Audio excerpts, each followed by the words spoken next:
चलिए, आज का हमारा डी फार्मा में वेरी मोस्ट इम्पॉर्टेंट टॉपिक है जिसका नाम है क्लासिफिकेशन ऑफ ड्रग है। ये अध्याय नंबर 2 का है। ठीक है, तो हम पढ़ते हैं क्लासिफिकेशन ऑफ फूड ड्रग्स। कितने कितने भी क्लासिफिकेशन है तो ये देखते हैं हमारा फूड ड्रग की कितनी क्लासेस है, कितनी क्लासेस में रखी गई है फूड ड्रग।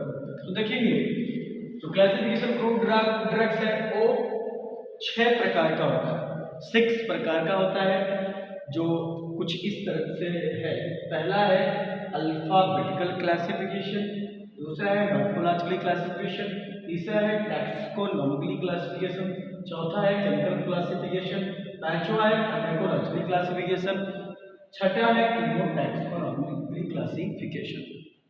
ठीक है, तो अब आप कहेंगे दिमाग में आ रहा होगा भाई क्लासिफाइड किया गया है फूड ड्रग्स को, तो इसीलिए किया गया है क्योंकि वो पर्टिकुलर जो ड्रग्स होंगे सबका काम करने का जो फार्माकोलॉजिकल एक्शन होगा, जो जीनस होगा, जो स्पीसीज होंगी, जो उनकी फैमिली होगी, सब एक अलग अलग क्लासों में बिलोंग करेंगी, जिसकी वजह से आसानी से हम उसे पहचान भी सकते हैं या कोई एडल्ट्रेट हो उसके बारे में हम जान भी सकते हैं। इसलिए सभी ड्रग्स को एक अलग अलग वर्ग या समूह में या क्लासिफिकेशंस में बांटा गया है। तो हम मिलते हैं अल्फाबेटिकल क्लासिफिकेशन, देखते हैं क्या है अल्फाबेटिकल क्लासिफिकेशन। चलते हैं हम पहला देखते हैं क्लासिफिकेशन का जो पहला पार्ट है अल्फाबेटिकली क्लासिफिकेशन। तो अल्फाबेटिकली क्लासिफिकेशन का मतलब ये है इसमें जो सारे जो फ्रूट ड्रग्स होंगे वो एक सीरियल ऑर्डर में रखेंगे, मतलब अल्फाबेट ऑर्डर में रखेंगे, बड़ा अनुसार रखेंगे। मतलब कहने का मतलब है अगर जो कोई ए का नाम की अगर कोई भी फ्रूट ड्रग होगी तो वो ए की कैटेगरी में रखा जाएगा। अगर बी की नाम की होगी कोई भी फ्रूट ड्रग जड़ी बूटी वो बी के नाम में रखा जाएगा। कहने का मतलब है ए से लेकर के जेड तक के जो भी इस अनुसार के बड़ा अनुसार के नाम की कोई भी ड्रग्स आएंगी उसी प्रत्येक या पर्टिकुलर ग्रुप में रखा जाएगा। मतलब कहने का मतलब ये है अगर ए में है तो ए में रखेंगे, बी का नाम कोई ड्रग है बी में रखेंगे, सी का नाम है तो सी में रखेंगे, इसी तरीके से रखा जाता है। तो एक बार इधर देखते हैं, कहता है these type of classification the arrangement of all food drug is done alphabetical order. कहते हैं इस प्रकार से क्लासिफिकेशन को अल्फाबेट ऑर्डर में रखा जाता है, चाहे कौन सी फॉर्म हो, चाहे वो लैटिन शब्द में लिखा गया हो या लैटिन का हो या लैटिन ऑर्डर लैटिन में हो या फिर वो उसका इंग्लिश में नाम हो, या चाहे लैटिन हो या इंग्लिश में उसका नाम हो। आगे देखते हैं अल्फाबेटिकल का एग्जाम्पल देखते हैं क्या है। तो नेक्स्ट है example of alphabetical food drug. तो देखेंगे आप यहाँ से देखेंगे तो अरेंजमेंट जो ए का है ए से लगा करके पूरा जेड तक का अरेंजमेंट है। तो यहाँ पर देखेंगे ए से जो ए का जो हमारा क्लास है जो ए में रखा गया है फूड ड्रग उसमें ए के नाम से जितने भी फूड ड्रग है सब इसी में रखा जाएगा अल्फाबेट के ऑर्डर।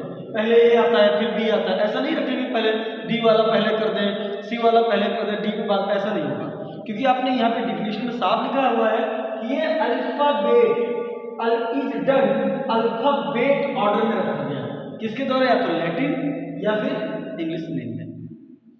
तो देखिए जब ए फॉर एगार एकासे आता है, बी से बेंजोइन और बीच बैक्स आता है, ठीक है, सी से सिंकोने आता है, डी से डिल आता है, उसके बाद आप डिल से एक और भी कह सकते हैं, कई भी नाम जोड़ सकते हैं, धतूरा आता है, ई से इर्गॉट आता है, एफ से फेनल आते हैं, जी से जिंजर गर्लिक आता है, एच से हायोसाइनस भी आता है, आई से इसाबगुला आता है, जे से जनाब आता है, के से कैलोइन आता है, एल से लेनोलिन आता है, एम से मिर्ग आता है, एल से नटमैग जायफल बोलते हैं, ओ से ओपियम अफीम हो जाता है, पी से पपाया आता है, क्यू से क्यूनिन आता है जो एंटी मलेरियल ड्रग्स में काम आता है, आर फॉर गुल्फिया भी आता है, ये हो गया, एस फॉर सेन्ना आता है, टी फॉर टर्मेरिक या तुलसी आती है, उसके बाद यू फॉर अंकेरिया गैम्बियर आता है, बी फॉर वसाका आता है, डब्ल्यू में ओल फैट रखा गया है, वाई में ईस्ट रखा गया है। तो यक्स नहीं है हमारे पास क्योंकि यक्स के नाम की कोई भी फ्रूट ड्रग्स को क्लासिफाइड करके उसमें रखा नहीं गया है, इसलिए यक्स का कोई भी क्लास नहीं है। तो आगे है लास्ट में जेड, तो जेड फॉर जियोड्रेट जिसे बोलते हैं अम्बा हल्दी। ठीक है, तो उम्मीद करते हैं आपको समझ में आ गई होगी। आगे मिलते हैं, इसकी गुण क्या है और इसका अवगुण क्या है, मतलब मेरिट और डिमेरिट क्या है।